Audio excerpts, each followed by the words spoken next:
یہ ظاہری اعضاء کچرے سے دھل جاتے ہیں تو کوئی ایسا سسٹم ہونا چاہیے بھی دل بھی دھل سکے.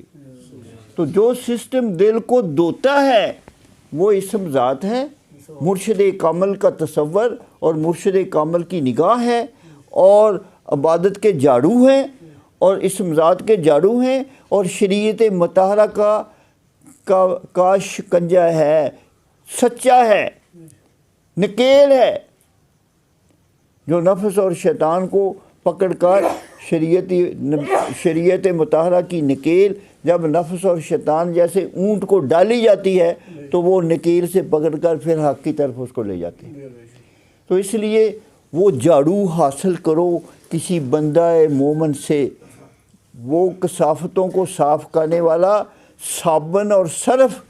حاصل کرو، پٹرول حاصل کرو جو مرشد کامل دیتا ہے. اس لیے فرمایا فَاسْأَلُوا اہل ذکر ان کنتم لا تعلمون. اب آپ کو پتہ نہیں ہے